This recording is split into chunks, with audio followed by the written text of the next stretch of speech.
Hello friends, Mahanadi நாளைக்கான prediction பார்த்துடலாம்.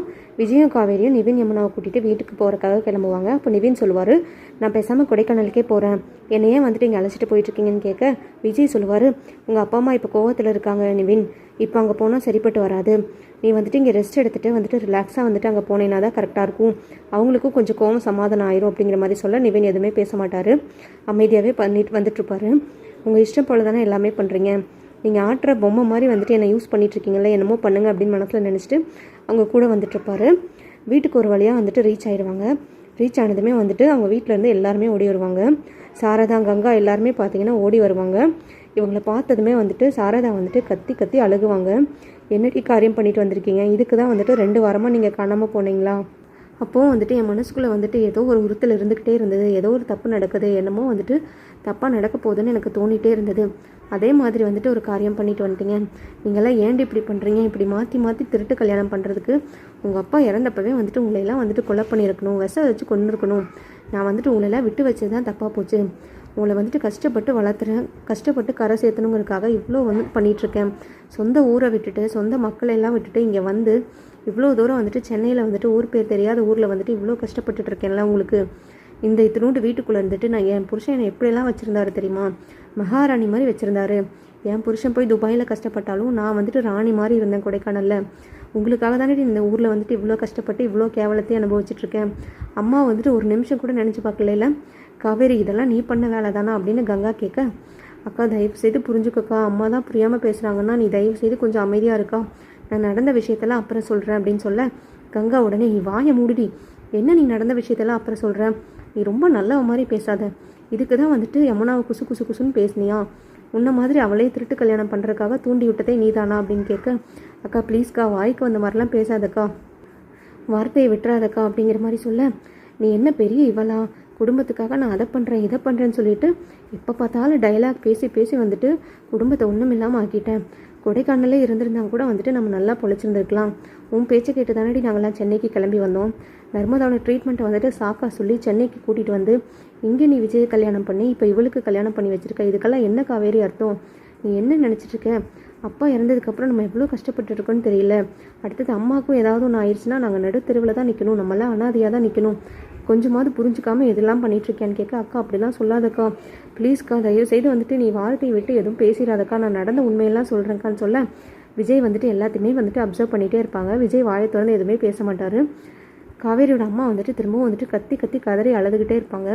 இவளை எவ்வளோ கஷ்டப்பட்டு படிக்க வைக்கணும், சென்னைக்கு கூட்டிகிட்டு வந்து நல்ல காலேஜில் சேர்த்து ஐஏஎஸ் படிக்க வைக்கணும், அவங்க அப்பா அம்மாவோட கனவை வந்துட்டு நிறைவேற்றணும், அவங்க அப்பா ஆசைப்பட்டதே அதுதானே, ஐஏஎஸ் படிக்க வைக்கணும் ஒரு பிள்ளையாவது அப்படிங்கிறதுக்காக தானே இத்தனையும் பண்ணோம், கடைசியில் வந்துட்டு இப்படி என் ஆசையில் இப்படி மண்ணை வாரி போட்டுட்டு என் கனவெல்லாம் கழிச்சிட்டு இப்படி தாலி கயிறோடு வந்து நிற்கிறியம்னா உனக்குலாம் அசிங்கமாக இல்லையா, உனக்கு என்னடி கல்யாணத்துக்கு இப்போ அவசரம் அப்படிங்கிற மாதிரி கேட்க, கங்கா வந்துட்டு யமுனா கிட்டே கேட்பாங்க, உன்னை யாரடி இதுக்கெல்லாம் தூண்டி விட்டது, உனக்கு என்ன இப்போ கல்யாணத்துக்கு அவசரம், படிக்கிற வயசில் உனக்கு படிப்பை மட்டும் பார்க்காம கல்யாணத்துக்கு என்னடி அவசரம், யார் இதெல்லாம் உனக்கு பின்னாடி இருந்து தூண்டி விட்டா, உனக்கு யார் இந்த தைரியத்தை கொடுத்தா அப்படின்னு கேட்க, உடனே யமுனா அமைதியாக இருப்பாங்க.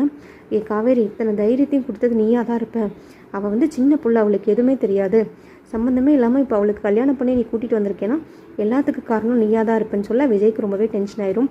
இங்கே பாருங்கள் கங்கா, நீங்கள் காவேரியை தப்பாக பேசாதீங்க, காவேரி மேலே எந்த தப்புமே கிடையாது, காவேரி எப்போ வந்துட்டு உங்கள் குடும்பத்துக்காக தான் எல்லாமே யோசிச்சு பண்ணுறான், இப்போ கூட யமுனாவோட கல்யாணத்தையும் வந்துட்டு யமுனாக்காக மட்டும்தான் பண்ணி வச்சுருக்கான்னு சொல்ல, நீங்கள் உங்களுக்கு என்னங்க தெரியும், நீங்கள் சப்போர்ட் பண்ணுற உங்கள் ஒய்ஃப்க்கு சப்போர்ட் பண்ணுறன்ற பேரில் நீங்கள் எங்கள் ஃபேமிலியோட விஷயத்தில் உள்ளே வராதிங்க, அவளுக்கு கல்யாணம் பண்ணி வைக்கிறதுக்கான ரைட்ஸை இவளுக்கு யார் கொடுத்தா, இவன் மட்டும்தான் அவளுக்கு அக்காவா, அக்கா நான் ஒரு பெரிய அக்கா இருக்கேன், அம்மா இருக்காங்க, இவ்வளோ பேரும் இருக்கும், எந்த தைரியத்தில் வந்துட்டு இவன் இந்த மாதிரிலாம் பண்ணான்னு கேட்க, உடனே சாரதா சொல்லுவாங்க, இவன் இப்படியெல்லாம் பண்ணுவான்னு தெரிஞ்சிருந்தா இவளெல்லாம் எப்போவோ கொண்டிருந்திருப்பேன், உங்கள் அப்பா இறந்தப்பவே வந்துட்டு பிள்ளையும் வேண்டாம் எனக்கும் இந்த வாழ்க்கையுமே வேண்டான்னு வந்துட்டு எல்லாரும் விஷம் வச்சு குடிச்சு அப்போவே இறந்துருந்துருக்கலான்னு சொல்ல விஜய் வந்துட்டு டென்ஷன் ஆயிடுவார்.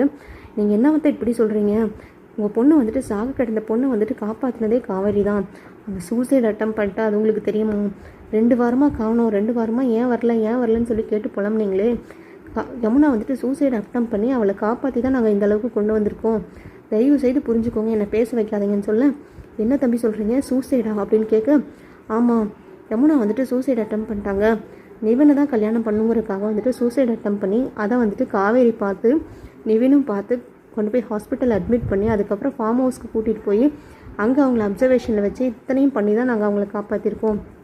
இதெல்லாம் சொன்னால் நீங்கள் வருத்தப்படுவீங்கிறதுக்காக தான் சொல்லாமல் இருந்தேன் அப்படின்ற மாதிரி சொல்ல உடனே வந்துட்டு சாரதா சொல்லுவாங்க, செத்தா சாகட்டும் நான்லாம் விட்டுருப்பேன். இவளுக்கு என்ன கல்யாணத்துக்கு அவசரம், இப்போ என்ன காதல் கல்யாணம்னு இவளுக்கு ஆத்திரம். இன்னும் வந்துட்டு பெரிய அக்கா வந்துட்டு இவ்வளோ கஷ்டப்பட்டுட்ருக்கா, காவேரியும் வந்துட்டு ஒரு நல்ல நிலைமைக்கு வரல. இவன் 3வது பொண்ணை வந்துட்டு எல்லாரும் சேர்ந்து நாங்கள் படிக்க வச்சுட்ருக்கோம். குமரன் தம்பி எவ்வளோ கஷ்டப்பட்டுட்ருக்காரு. இந்த குடும்பத்துக்காக தான் வந்துட்டு அவர் நாயா பேயா வந்துட்டு அலைஞ்சு வேலைக்கு போயிட்டுருக்காரு. இதெல்லாம் புரிஞ்சுக்காமல் இவள் காதல் கல்யாணம் நினச்சா இவள் செத்தா சாகட்டும்னு அப்போவே விட்டுருக்கலாம்ல.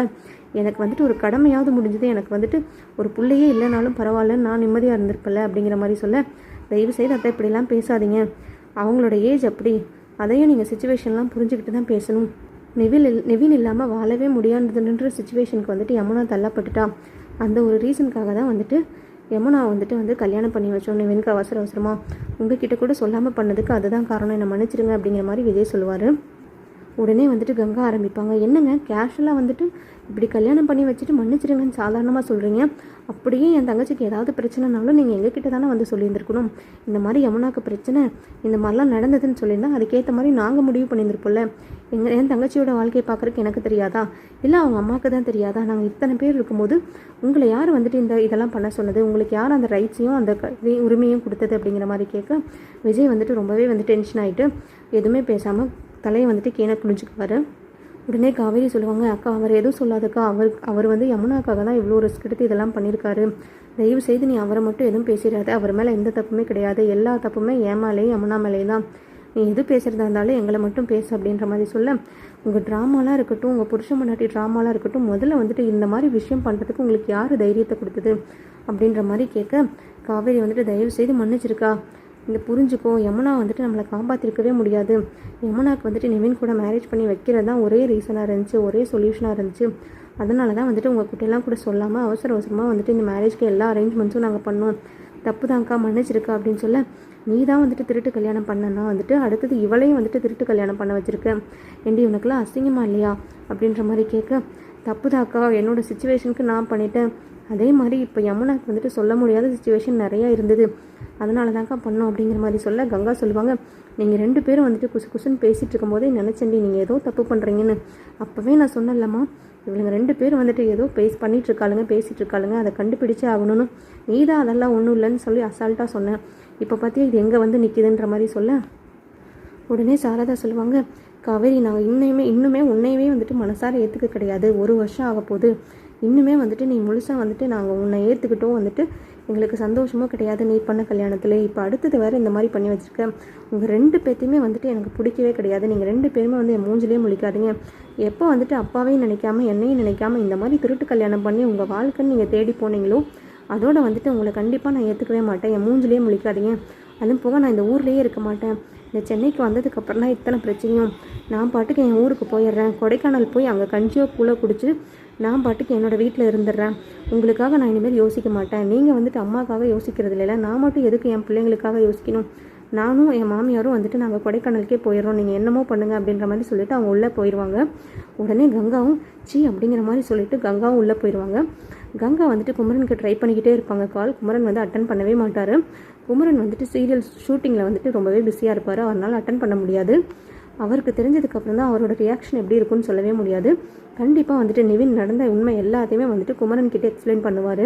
இந்த மாதிரி வந்துட்டு கான்ட்ராக்ட் விஷயத்துலேருந்து யமுனா வந்துட்டு எப்படி வந்துட்டு யமுனா வந்துட்டு நிவினை லவ் பண்ணுறதுக்கான ரீசன்லேருந்து நிவினை கட்டாயப்படுத்தி கல்யாணம் பண்ணதுலேருந்து எல்லாமே வந்துட்டு கண்டிப்பாக வந்து நிவின் குமரன் கிட்ட எக்ஸ்பிளைன் பண்ணுவார், சொல்லுவார். அதுக்கப்புறம் தான் வந்துட்டு அவங்க ஃபேமிலிக்கே வந்துட்டு எல்லா உண்மையும் தெரிய வரும். அதுக்கிடையில் பார்த்தீங்கன்னா விஜய் சொல்லுவார், காவேரி இந்த பிரச்சனை வந்துட்டு இப்போதைக்கு சால்வ் ஆகாது, கொஞ்ச நாளைக்கு இதே மாதிரி தான் இருக்கும். நம்ம வந்துட்டு இவங்களை வந்துட்டு ஆல்ரெடி வந்துட்டு நிவின் வந்து டென்ஷனில் இருக்கார். இந்த மாதிரி சூழ்நிலையில் தான் நம்ம வந்துட்டு அவங்களுக்கு கல்யாணம் பண்ணி வச்சுருக்கோம். ஸோ இதெல்லாம் வந்துட்டு அவங்களுக்கு ஃபேஸ் பண்ணி தான் ஆகணும், வேறு வழியே கிடையாது. இப்போதைக்கு வந்து நம்ம வீட்டுக்கு கூட்டிகிட்டு போகலாம், அதுக்கப்புறம் வந்து நடக்கிறத வந்துட்டு நெக்ஸ்ட்டு பார்த்துக்கலாம் அப்படின்ற மாதிரி சொல்லி கூட்டிகிட்டு போகும்போது கரெக்டாக வந்துட்டு ராகினி அஜய் அங்கே இருப்பாங்க. ராகினி வந்து அவங்க மாமியார் மாமனாருக்கு கால் பண்ணி ஆல்ரெடி அங்கே வர வச்சுருப்பாங்க. அதாவது அஜயோட அப்பா அம்மா வந்துட்டு வந்திருப்பாங்க அங்கே. உடனே விஜயை பார்த்து அவங்க சித்தி கேட்பாங்க, ஏண்டா எங்களை வீட்டை விட்டு வெளியே அனுப்புனீங்க, நாங்கள் ஏதோ தப்பு பண்ணிட்டோம், பெரிய கொலை குத்தம் பண்ணிவிட்டு, இதெல்லாம் என்ன கீழ்த்தரமான விஷயம், உனக்கு அசிங்கமாகவே இல்லையா? இப்படி வந்துட்டு உன் மச்சினிச்சிக்கு, அதாவது உன் பொண்டாட்டியோட தங்கச்சிக்கு கல்யாணம் பண்ணி இப்படி கண்டவங்களெல்லாம் வீட்டுக்குள்ளே கூட்டிகிட்டு வந்து புழங்க வைக்கிற, ஆனால் நாங்கள் வந்து இந்த வீட்டில் இருக்கக்கூடாதா அப்படிங்கிற மாதிரி கேட்க, ஐயோ சித்தி ப்ளீஸ் புரிஞ்சுக்கோங்க, இதெல்லாம் பேச வேண்டிய சுச்சுவேஷன் கிடையாது, நான் எதுவாக இருந்தாலும் உங்களுக்கு அப்புறம் சொல்கிறேங்க, எங்கே அம்மாவும் அப்பாவும் எங்கே அப்படிங்கிற மாதிரி கேட்க, விஜய் வந்துட்டு அவங்க தாத்தா பாட்டியை தேடுவார். பட் அவங்க 2 பேரும் வெளியே போயிருந்திருப்பாங்க. அந்த சமயத்தில் அவங்களும் அங்கே இருக்க மாட்டாங்க. உடனே அவங்க சித்தியும் சித்தப்பாவும் வந்துட்டு பயங்கரமாக டென்ஷனாக பேசுவார். எப்பவும் போல் அவங்க சித்தப்பா, ஏப்பா விஜய் இதெல்லாம் உனக்கு நல்லா இருக்கா, இதெல்லாம் பண்ணுறதுக்காக தான் வந்துட்டு நாங்கள் இடையூறாக இருப்போம்னு சொல்லி தான் எங்களை வெளியில் துரத்தி விட்டையா, இப்போ உனக்கு சந்தோஷமா, அவன் பொண்டாட்டி ஆட்டின மாதிரியெல்லாம் நீ நடக்கிறையே,